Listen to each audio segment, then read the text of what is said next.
الحمد لله نحمده ونستعينه ونستغفره ونؤمن به ونتوكل عليه ونعوذ بالله من شرور أنفسنا ومن سيئات أعمالنا من يهده الله فلا مضل له ومن يضلل فلا هادي له ونشهد أن لا إله إلا الله وحده لا شريك له ونشهد أن سيدنا ومولانا محمدا عبده ورسوله أما بعد فأعوذ بالله من الشيطان الرجيم بسم الله الرحمن الرحيم يا أيها الذين آمنوا اتقوا الله وذروا ما بقي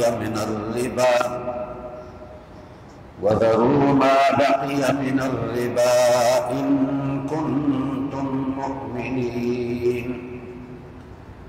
فإن لم تفعلوا فاذنوا بحرب من الله ورسوله وإن تبتم فلكم رؤوس أموالكم لا تظلمون ولا تظلمون صدق الله العظيم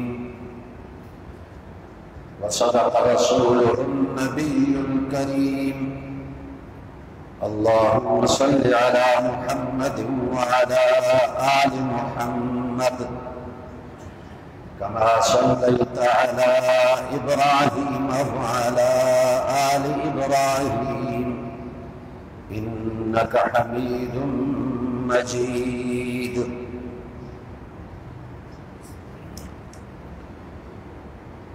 اے ایمان والو ڈرو اللہ سے اور چھوڑو جو باقی رہ گیا سود اگر تم ایمان والے ہو بس اگر تم ایسا نہیں کرو گے بس خبردار ہو جاؤ اللہ اور اس کے رسول کی طرف سے جنگ کے لیے اور اگر تم نے توبہ کی تو تمہیں تمہارا اصل مال ملے گا نہ تم ظلم کرو گے نہ تم پہ ظلم کیا جائے گا اور احترام سامعین گرامی قدر سورۃ البقرہ کی 2 آیتوں کی تلاوت آپ کے سامنے کی ہے اور اس میں اللہ تعالی نے ایک ایسے خطرناک گناہ کے چھوڑنے کا حکم دیا کہ جس کا سخت وبال ہے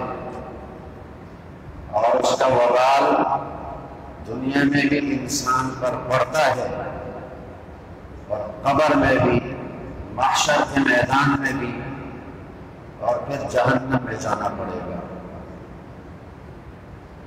اور وہ گناہ ہے سود جتنی سخت وعید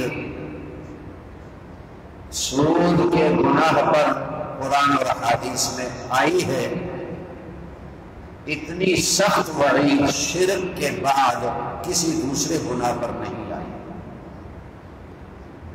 خطرناک ترین گناہ ہے اور یہ سود جو ہے یہود میں عام تھا وہ مستقل سودی کاروبار کرتے تھے اسلام سے قبل اہل عرب بھی سودی کاروبار میں لگے ہوئے تھے جب اسلام آیا تو اللہ اور اس کے رسول نے اس سے سخت ممانعت فرمائی چنانچہ سود سے متعلق قرآن مجید کی 8 آیتیں اور نبی کریم صلی اللہ علیہ وسلم کی 40 حدیثیں جن میں سود پر عذاب اور اس کی سزا اور اس پر لعنت کا ذکر ہے۔ اور جب تک کوئی شخص انفرادی طور پر سود نہیں چھوڑے گا، اس کے مال میں ترقی نہیں ہوگی، برکت نہیں ہوگی، وہ ترقی نہیں پائے گا۔ اسی طرح جب کوئی قوم مجموعی اعتبار سے سود کو نہیں چھوڑے گی، وہ قوم کبھی ترقی نہیں کر سکتی اور اس کی معیشت کبھی نہیں ٹھیک ہو سکتی۔ جس ملک کے لوگ سودی کاروبار کو ختم نہیں کریں گے، اس ملک کی معیشت کبھی درست نہیں ہو سکتی۔ یہ طے شدہ بات ہے۔ جو بھی حکمران آتا ہے معیشت کو درست کرنے کے نعرے لگاتا ہے، اور پھر کرتا کیا ہے؟ IMF سے اور دیگر ملکوں سے سودی قرضے لیتا ہے۔ ہر حکمران نے سودی قرضے لیے، اور جب سود پہ قرضہ مل جاتا ہے وہ خوش ہو جاتا ہے اور اپنے عوام سے کہتا ہے میں کامیاب ہو گیا، ہماری حکومت کامیاب ہو گئی، ہمیں اتنا قرضہ IMF سے ملا، اتنا چین سے ملا، اتنا سعودیہ سے ملا، اور اتنا فلاں ملک سے ملا۔ اپنی کامیابی ظاہر کرتا ہے۔ اس بے وقوف کو یہ پتہ نہیں کہ یہ کامیابی نہیں، یہ ناکامی ہے، اور یہ وبال ہے، اور یہ سخت ترین عذاب ہے، اور اس سے معیشت برباد ہو جائے گی۔ اسی طرح ہمارے ملک کے اندر سارے بینکوں میں سودی نظام چل رہا ہے، لیکن اس کو ختم کرنے کی کسی نے کوشش نہیں کی، اور کہتے ہیں ہم ملک کو ترقی دیں گے، ہم ملک کے لیے جو ہے نا خدمت کریں گے۔ اس کے بغیر ملک ترقی کر ہی نہیں سکتا، ناممکن ہے۔ پہلے تو آپ وہ حدیثیں سنیں جن میں نبی کریم صلی اللہ علیہ وسلم نے سود کا عذاب اور سود پر وبال ذکر کیا۔ ایک حدیث میں آتا ہے لعن رسول اللہ صلی اللہ علیہ وسلم آکل الربا وموکلہ وکاتبہ وشاہدیہ۔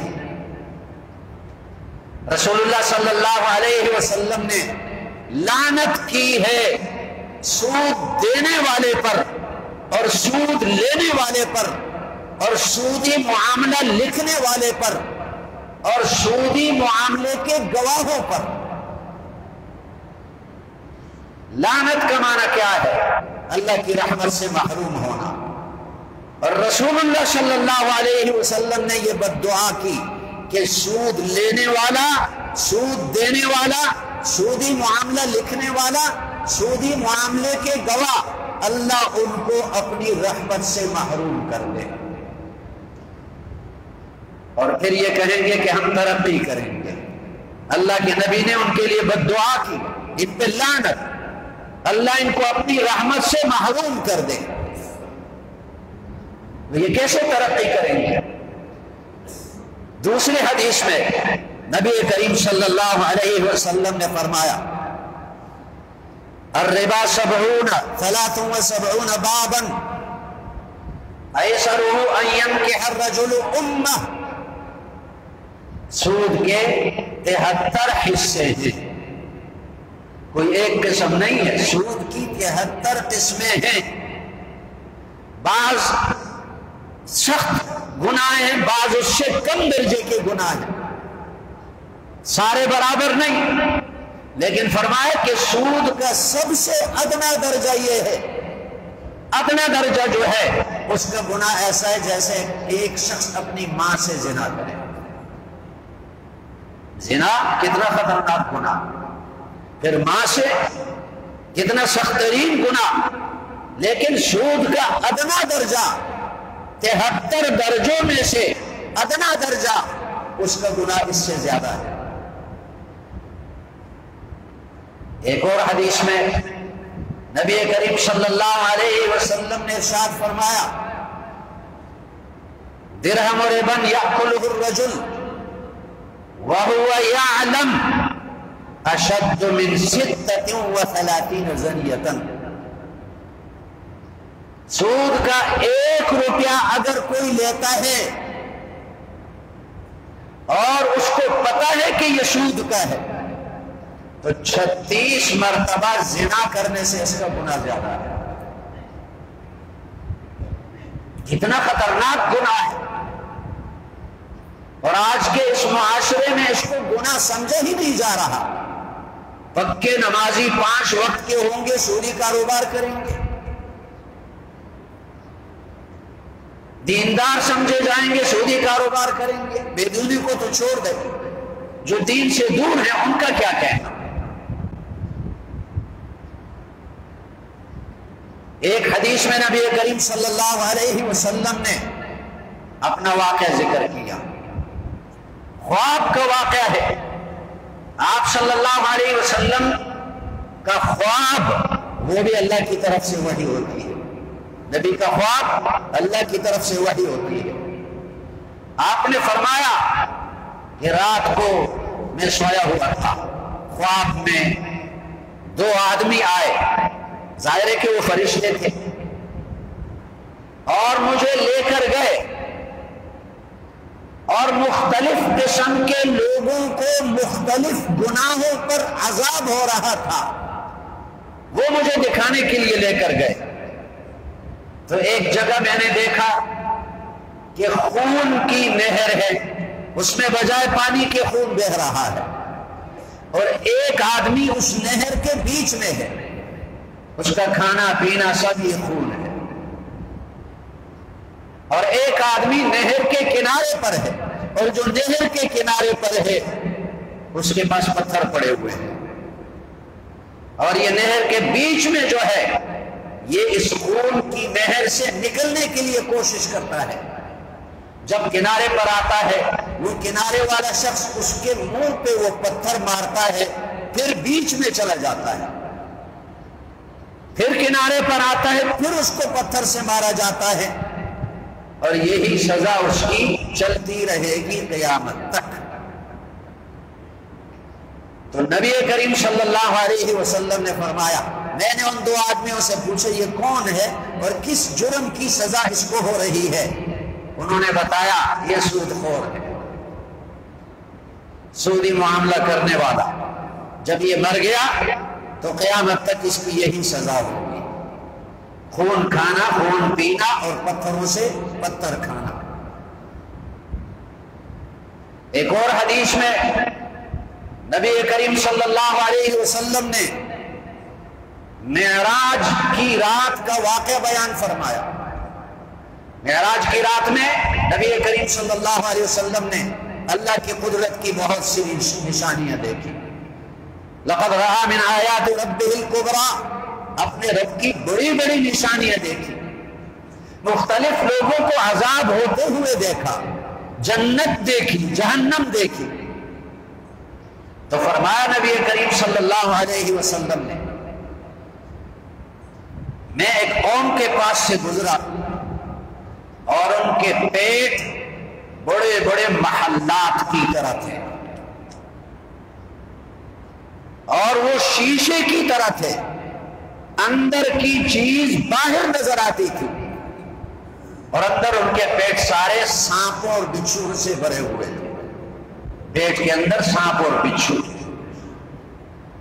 تو نبی کریم صلی اللہ علیہ وسلم فرماتے ہیں، میں نے جبریل سے پوچھا یہ کون لوگ ہیں اور ان کو کس جرم کی سزا ہو رہی ہے؟ جبریل نے کہا یہ سود خور ہے۔ کتنا خطرناک گناہ ہے اور کتنی سخت سزا ہے سودی معاملہ کرنے پر۔ اور یاد رکھیں، سود کھانا، سود خوری، اس کا یہ مطلب نہیں کہ بس وہ پیٹ کے اندر نہ جائے، لباس میں بھی اگر سودی روپیہ لگا ہوا ہو اس لباس کے ساتھ نماز قبول نہیں ہوگی، نماز پر اجر و ثواب مرتب نہیں ہوگا، وہ بھی گناہ ہے۔ اگر سود کی رقم سے سواری لی، اس پر سواری کرنا بھی حرام۔ اگر سود کی رقم سے اپنا گھر بنایا، اس میں بھی رہنے کا گناہ ہوگا، وہ بھی حرام۔ اگر سودی کاروبار سے اپنے لیے دولت بنائی، وہ سب حرام کی ہے۔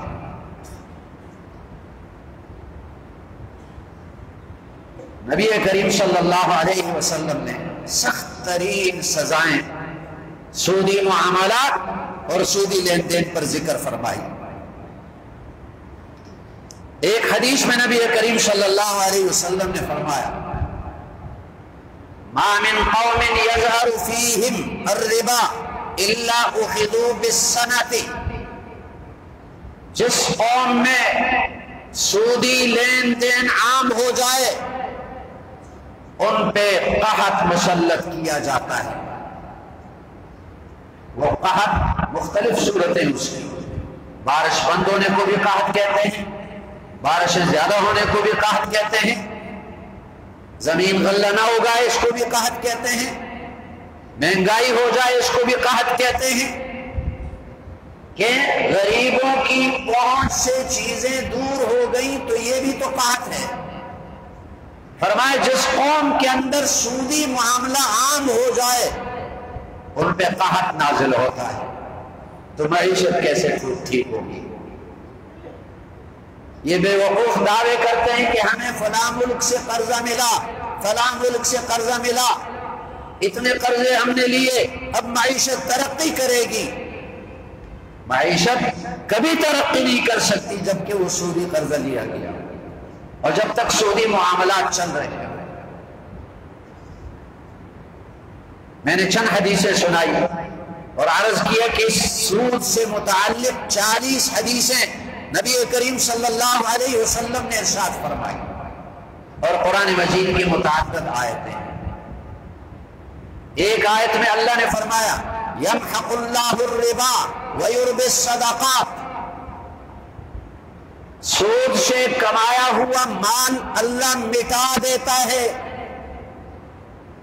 اور جس مال سے صدقہ دیا اس مال کو اللہ بڑھا دیتا ہے، اس میں برکت آتی ہے۔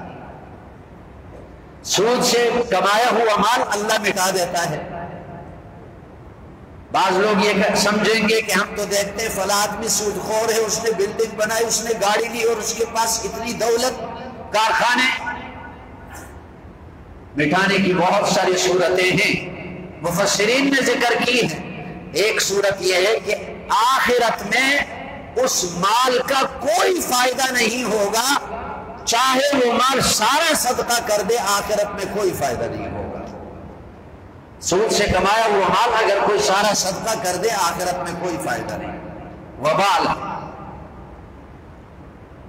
ہاں فقہا نے اس کی ایک صورت ذکر کی کہ اگر کسی کے پاس سودی مال پڑا ہوا ہے یا کوئی بھی حرام کا مال ہے، صدقے کی نیت نہ کرے، صدقے میں تو اجر و ثواب ہوتا ہے، صدقے کی نیت کے بغیر وہ مال کسی غریب کو دے دے، غریبوں پہ تقسیم کر دے، پھر اللہ کی ذات سے امید ہے کہ اللہ اس کو اجر و ثواب دے دے گا، کیونکہ اس کی مثال اس طرح ہے جیسے آگ لگی ہوئی، آدمی آگ کو اپنے سے دور کرنے کی کوشش کرتا ہے، آگ سے بھاگتا ہے۔ یہ حرام کمایا ہوا مال، یہ آگ ہے، یہ دوزخ کی آگ ہے، اس کو اپنے سے دور کرنا چاہیے۔ تو بغیر نیت صدقے کے اس کو غریبوں میں تقسیم کر دیا جائے۔ یمحق اللہ الربا، سود والے مال کو اللہ مٹا دیتا ہے، اس مال سے اس کے کام نہیں بنتے۔ حلال مال کے 100 روپیہ سے جو کام اللہ بناتا ہے اس شخص کے، وہ سودی کمائی کے 1000 روپے سے نہیں بنتے۔ تو روپیہ، پیسہ، ڈالر اور درہم اور ریال یہ کوئی کھاتا تو نہیں ہے، اس سے بھوک تو نہیں مٹتی، اس سے پیاس ختم نہیں ہوتی، روپیہ اور ڈالر کھانے سے بیماری دور نہیں ہوتی، بلکہ ان کو خرچ کرنا پڑتا ہے. سونا ہو، چاندی ہو، روپیہ ہو، ڈالر ہو، ریال ہو، اس کو خرچ کرنا پڑتا ہے، تب اس کی ضرورتیں پوری ہوتی ہیں. تو اس میں برکت اللہ ختم کر دیتا ہے، اور بہت سارا مال سود کا، حرام کا، وہ خرچ کر کے پھر بھی اس کا کام نہیں بنتا، برکت مٹ جاتی ہے. اور تیسرا مطلب اس کا یہ ہے یمحق اللہ الربا، جو سود سے کمایا ہوا مال ہے اللہ اس کو ایسے مٹاتا ہے کہ اس شخص کے دل سے اللہ سکون چھین لیتا ہے. وہ چاہتا ہے کہ مجھے ایک رات سکون کی ملے، چاہے ساری دولت میری چلی جائے، ایک لمحہ سکون کا ملے، ہزاروں روپے چلے جائیں، اللہ اس سے سکون کو چھین لیتا ہے. یہی تو مٹنا ہے. دل کا سکون نہ ہو تو انسان اربوں خربوں کا مالک بنے، کیا فائدہ ہوگا اس سے. یمحق اللہ الربا، سود سے کمایا ہوا مال اللہ مٹا دیتا ہے. وَيُرْبِي الصَّدَقَاتِ، صدقوں والا مال جس سے صدقہ نکالا جائے اللہ اس کو بڑھا دیتا ہے.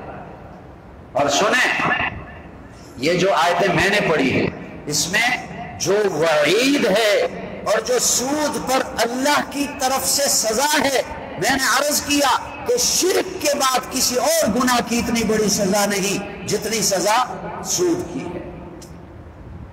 اللہ فرماتے ہیں اتقوا اللہ یا ایھا الذین آمنوا اتقوا اللہ، اے ایمان والو اللہ سے ڈرو، وذروا ما بقی من الربا، اور سود چھوڑو. اگر تم ایمان والے ہو تو سود چھوڑو، مسلمان ہو تو سود چھوڑو. آگے کتنی سخت وعید اور دھمکی ہے، فَإِن لَّمْ تَفْعَلُوا فَأْذَنُوا بِحَرْبٍ مِّنَ اللَّهِ وَرَسُولِهِ، اگر تم سودی کاروبار نہیں چھوڑتے تو اللہ اور اس کے رسول کے ساتھ جنگ کا اعلان سنو. تم اللہ اور اس کے رسول کے مقابلے پر آتے ہو اور اللہ اور اس کے رسول کے ساتھ جنگ کرنا چاہتے ہو، تو اللہ اور اس کے رسول کے ساتھ جو جنگ کرے وہ تباہ ہوگا، وہ برباد ہو جائے گا. اب دیکھیں ملک میں سودی کاروبار چل رہا ہے، سودی قرضے لے رہے ہیں، بینکوں میں سودی کاروبار چل رہا ہے، اور دعویٰ جو بھی ہے ریاست مدینہ کا دعویٰ یا جو بھی دعویٰ ہے، اور کاروبار سارا سودی، تو یہ تو اللہ اور اس کے رسول کے مقابلے پر آ رہے ہیں. تو معیشت کیسے درست ہوگی، معیشت کیسے ترقی کرے گی؟ جو اللہ اور اس کے رسول کے مقابلہ کرے وہ تو تباہ ہوگا.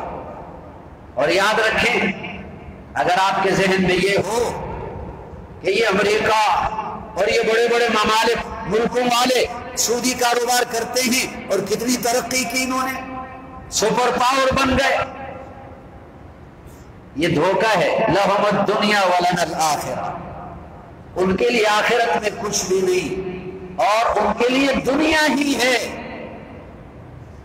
ان کے لیے صرف دنیا ہے، آخرت میں کچھ بھی نہیں. اور مسلمان اگر آخرت کی امید رکھتے ہیں تو ان کو پابندی کرنی ہوگی. اسی لیے اب تو یہ آواز بلند کرنی چاہیے ہر مسلمان کو کہ سودی قرضے ختم کیے جائیں، بینکوں سے سودی کاروبار ختم کیا جائے، سودی معاملات ختم کیے جائیں. یہی ایک صورت باقی ہے ملک کے ترقی کرنے کی.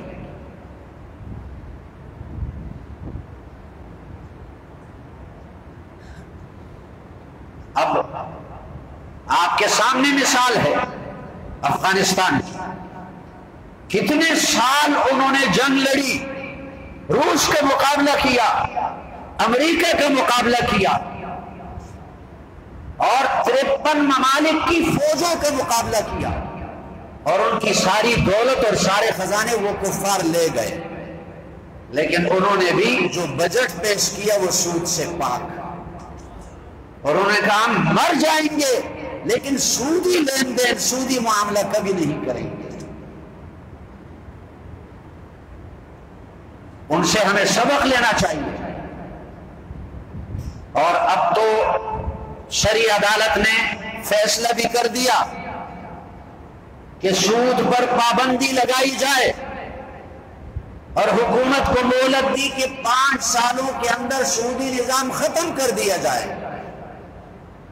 تو اس پہ اب سب کو عمل شروع کرنا چاہیے اور بینکوں سے سودی نظام ختم کر لینا چاہیے۔ اور سننے میں آیا ہے کہ بعض بینکوں نے ارادہ کیا کہ اس کے خلاف جو ہے وہ کیس دائر کر دیں کہ یہ نہیں ہو سکتا۔ تو یہی تو اللہ اور اس کے رسول کے مقابلے پر جنگ کرنے کا سوچ رہے ہیں، تو کیسے کامیاب ہوں گے؟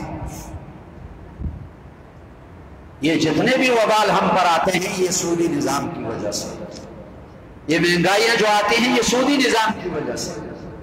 پیٹرول مہنگا ہو گیا، کس کے لیے مہنگا ہو گیا؟ غریب لوگوں کے لیے مہنگا ہو گیا۔